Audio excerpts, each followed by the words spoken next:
പിന്നെ യൂട്യൂബിലൊക്കെ നന്നായിട്ട് റീൽസൊക്കെ ഒരുപാട് വന്നിട്ടുണ്ടായിരുന്നു. ആ ബുക്കിൻ്റെ പേരറിയോ? അപ്പോൾ നമ്മൾ പേര് പറഞ്ഞു കൊടുക്കുന്നു, നമ്മൾ കാണുന്നുണ്ടല്ലോ റീൽസൊക്കെ.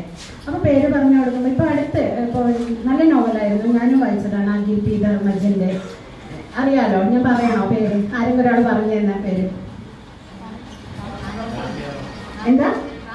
റാം കെറോഫ് ആനന്ദ്. അതെ, പെട്ടെന്ന് കിട്ടിയല്ലോ പേര് അല്ലേ? ഇത് റീൽസിൻ്റെ ഒരു കടന്നുകയറ്റത്തിൻ്റെ ഒരു ഗുണമാണ്. ഗുണദോഷമൊക്കെ ഉണ്ട്.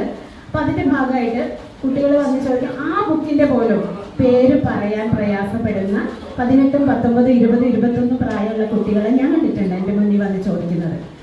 അപ്പോൾ അതിൻ്റെ കഥ വരെ അവർക്ക് ചിലപ്പോഴൊക്കെ ചില പോയിന്റ്സ് പറയാൻ പറ്റും. എഴുത്തുകാരനെ കുറിച്ച് ഒട്ടും അറിയില്ല, ബുക്കിനെ കുറിച്ച് കവർ പേജ് കാണുന്നതുകൊണ്ട് അറിയാം. അപ്പം നമ്മൾ വിചാരിക്കും ഈ റീൽസും മറ്റു കാര്യങ്ങളും സോഷ്യൽ മീഡിയ ഒക്കെ വന്ന സമയത്ത് എഴുത്തുകാരന് ഒരു പ്രസക്തി ഇല്ലാതാവുന്നോ അല്ലെങ്കിൽ എഴുത്തുകാരിക്ക് പ്രസക്തി ഇല്ലാതാവുന്നോ എന്ന് എൻ്റെ ഉള്ളിൽ ശരിക്കും സങ്കടം തോന്നാറുണ്ട്. കാരണം ഞാൻ ചെറുതായിട്ടൊക്കെ എഴുതുന്ന ആളാണ്. അപ്പോൾ ആ എഴുത്തുകാരനെ കുറിച്ച് ഇന്ന ആളുടെ ഇന്ന ബുക്ക് എന്ന് ചെന്ന് ചോദിച്ച് കേൾക്കുമ്പോൾ എനിക്കും അതൊരു പ്രൗഡ് ഫീൽ തോന്നാറുണ്ട്. പറ്റാറില്ല ഇപ്പോൾ പലർക്കും. അപ്പോൾ പറഞ്ഞു വരുന്നത് എന്താണെന്ന് വെച്ചാൽ, നോവലാണ് എഴുതിയിട്ടുള്ളത് ജയശങ്കർ. ജയക്കിളി എന്നാണ് അറിയപ്പെടുന്നത് തോന്നണം. എനിക്കെന്തോ ജയശങ്കർ എന്ന് പറയാനാണ് തോന്നണേ. ഞാൻ അങ്ങനെ തന്നെ പറയാം, നിങ്ങൾ മറ്റൊന്നും പറഞ്ഞോളൂ.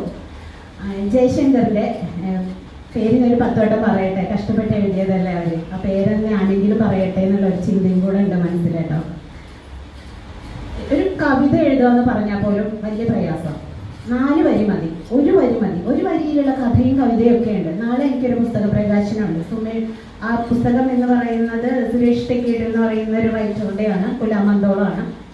ആള് ഒരു വരിയിൽ കഥ എഴുതുന്ന ആളാണ്. 801 കഥകൾ ഒരൊറ്റ വർഷം കൊണ്ട് എഴുതിയിട്ട് വേൾഡ് റെക്കോർഡിലേക്ക് പോകുന്ന നാളത്തെ ഒരു പ്രകാശന ചടങ്ങാണ് കുലാമന്തോൾ വെച്ച്. അപ്പോൾ ഒരു കഥ ഒരു വരിയിലും എഴുതാം, 4 വരിയിൽ കവിത എഴുതാം. ഒരു കവിത ഉണ്ട്, എൻ്റെ മനസ്സിൽ എപ്പോഴും വരുന്നൊരു കവിതയാണ്. എൻ്റെ കൂടെ തന്നെ വർക്ക് ചെയ്യുന്ന ഒരു മാഷിൻ്റെയാണ്. ഒരാൾ ചോദിച്ചു, ഒറ്റയ്ക്ക് എങ്ങോട്ടാണ്? ഒരാളുണ്ട് കൂടെ, കാണുന്നില്ലെന്നേ ഉള്ളൂ. കവിത കഴിഞ്ഞു. എത്ര ലൈനുണ്ട്? 5 ലൈൻ അല്ലേ? 5 ലൈന് വലിയൊരു കാര്യം പറഞ്ഞു. ഒറ്റയ്ക്ക് പോകുന്ന ഒരാളുടെ കൂടെ എപ്പോഴും ഒരാളുണ്ടെന്ന് വളരെ മനോഹരമായി 5 വരിയിലൂടെ പറഞ്ഞു. അത് വേണമെങ്കിൽ നമുക്ക് 50 വരിയിലും പറയാം. ഇതേ തീം നമ്മൾ എഴുതുന്ന ആളുടെ ടേസ്റ്റ് വെച്ചിട്ട് വളർത്തി വലുതാക്കിയിട്ട് നമുക്ക് ചെയ്യും. കുബൂസൊക്കെ നിങ്ങൾ കണ്ടിട്ടില്ലേ? കുബൂസ് ഉണ്ടാക്കാൻ എടുക്കുന്നത് എത്ര കുറച്ച് ഒരു പാട്ടാണ് എടുക്കുക അല്ലേ? വളരെ കുഞ്ഞതാ. കണ്ടിട്ടുണ്ടോ? കുട്ടികളെയും കൊണ്ട് കമ്പനിയിൽ പോയപ്പോൾ ഞാൻ കണ്ടിട്ടുണ്ട്. വളരെ ഒരു പപ്പടത്തിൻ്റെ അത്ര പോലും ഇല്ലാതെ എടുത്തിട്ട് അവരത് അത്രയും വലിയൊരു സാധനമാക്കി മാറ്റുന്നു. അപ്പോൾ അതേപോലെയാണ് ഒരു തീം മനസ്സിലുണ്ടെങ്കിൽ അത് ആവിഷ്കരിക്കുന്ന ആളുടെ ആഖ്യാനത്തിൻ്റെ കഴിവ് പോലെ അത് വളർത്താനും തളർത്താനും ഒക്കെ പറ്റും. എപ്പോഴും നമ്മൾ ഹൃദയം കൊണ്ട് എഴുതണം എന്ന് പറയും. എന്തിനാ ഹൃദയം കൊണ്ട് എഴുതണം എന്നറിയോ? ഹൃദയം കൊണ്ട് എഴുതിയാലേ ഹൃദയം കൊണ്ട് വായിക്കാൻ പറ്റും. അപ്പോൾ ഇല്ലാച്ച നമ്മൾ കൈകൊണ്ട് എഴുതിയാൽ കണ്ണുകൊണ്ട് വായിക്കാം. കണ്ണുകൊണ്ട് വായിക്കുന്നതിൻ്റെ പ്രത്യേകത എന്താ? ദൃശ്യങ്ങൾ പെട്ടെന്ന് കാണൂല്ലേ നമ്മൾ? അതേപോലെ തന്നെ അത് മറഞ്ഞു പോകും. ഹൃദയത്തിന് കുറേ കൂടെ കപ്പാസിറ്റി ഉണ്ട്, അതിലങ്ങ് അത് സൂക്ഷ്മമായിട്ട് പതിയും. അപ്പോൾ